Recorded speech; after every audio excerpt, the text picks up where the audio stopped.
Hello guys, my name is James, please don't forget to subscribe to our channel. Episode 1 of Westworld Season 4 starts with a meeting, taking place 7 years after the events at the end of Season 3.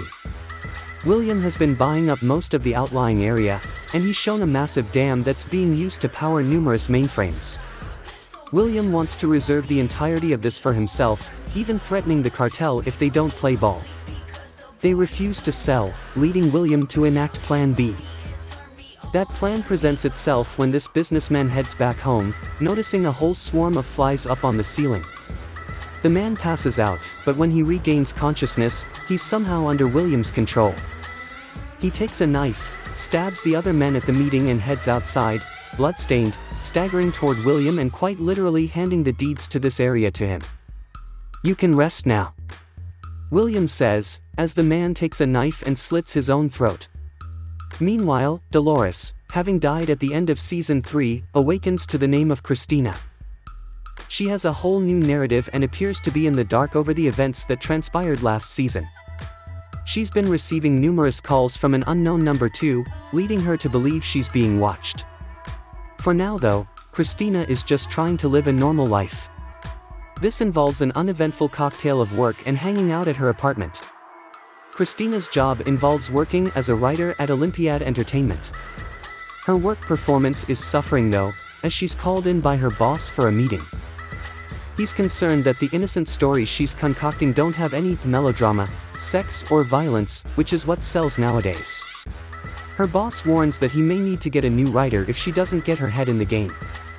Meanwhile, Maeve happens to be living off the grid. She's alone, isolated and making sure she doesn't arouse any suspicions from the authorities. Interestingly, we do see some of what happened in the past through flickers of flashbacks, involving her ties with Caleb. Together, the pair took out Rehoboam, the AI sphere from last season.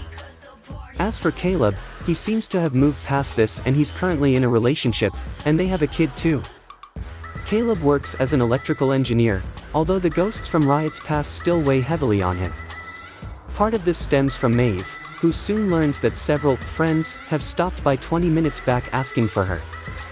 This, unfortunately, happens as a result of an earlier shockwave she accidentally caused. As a blackout plunged the surrounding area into darkness, she soon realizes she's being hunted. Well, Hunter becomes the hunted, Maeve fools the guards and kills the men effortlessly. The thing is, it would appear that more people are coming, so for now, she's forced to flee. After hijacking one of the men's brains, who happens to be a host, she checks their memories and soon realizes that William is the ringleader here. Christina continues to believe she's being watched, struggling to concentrate at a date that night and believing there should be more to life than what she's been given. When she heads into the bathroom, Christina receives a call from that strange man, who eventually presents himself out. The guy's name is Peter and he pleads with Christina to stop ruining his life. He wants her to leave him alone, claiming he's lost everything and believes Christina is responsible. She is understandably dumbfounded.